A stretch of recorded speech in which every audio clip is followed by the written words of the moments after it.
Est-ce que tu as déjà vécu ce phénomène étrange? Les 23 heures, tu es dans ton lit et soudain, tu te sens invincible. Ton cerveau tourne à plein régime. Demain, je lance enfin ce projet. Je me lève tôt, je vais au sport, je reprends ma vie en main. Tu as une clarté absolue. Tu te sens capable de soulever des montagnes.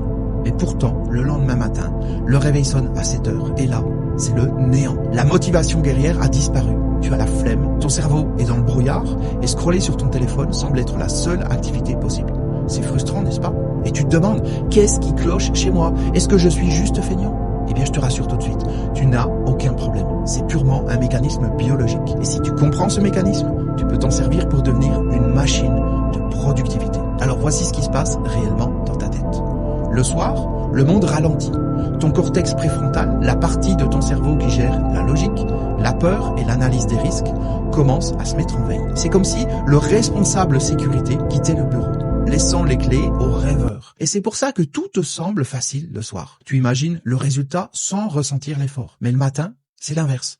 Ton taux de cortisol remonte. Ton cerveau reptilien reprend le contrôle pour assurer ta survie immédiate. Il ne veut pas changer le monde, il veut économiser de l'énergie. Le matin, tu n'es plus le rêveur, tu es l'exécutant. Et si tu demandes à l'exécutant fatigué de prendre des décisions de visionnaire, il se bloque. La solution n'est pas de se forcer, mais c'est d'arrêter de négocier avec toi-même. Alors voici un protocole en 3 étapes pour changer tout ça. Première étape, capture la vision quand elle est là. Le toi du soir est intelligent et ambitieux. Le toi du matin est un peu lent et réactif. Donc le soir, avant de t'endormir, ne te contente pas de penser à demain, mais note une seule mission prioritaire. Pas une liste de 20 choses qui va t'assommer au réveil. Juste une seule chose qui compte vraiment pour toi. Vois ça comme une consigne que le patron, c'est-à-dire le toi du soir, laisse sur le bureau de l'employé, c'est-à-dire le toi du matin. Le message doit être simple. Je sais que tu n'en as pas envie, mais commence juste par ça. Étape numéro 2, prépare le terrain. Ton ennui, c'est la friction. Si le matin, pour te mettre au travail ou au sport, tu dois chercher tes affaires, tes mots de passe ou tes dossiers, t'as déjà perdu. Ton cerveau va choisir la facilité. Donc fais ce travail le soir. Ouvre le fichier sur ton ordinateur, pose tes baskets devant la porte, prépare la cafetière.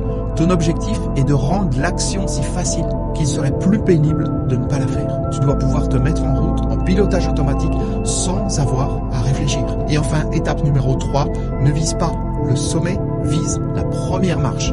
L'erreur classique, c'est de regarder la montagne et de se dire « je dois tout faire aujourd'hui ». C'est trop gros et ton cerveau panique. Dis-toi plutôt « je vais juste écrire une phrase » ou « je vais juste mettre mes chaussures de sport ». C'est de la physique simple. Le plus dur, c'est le démarrage. Une fois que tu es en mouvement, l'élan fait le reste. On s'en fout si tu ne fais que 2, 3, 4 ou 5 minutes. L'important, c'est de briser l'inertie. Et c'est en faisant tous les jours, même pour quelques minutes, que tu construis une autodiscipline en béton armé.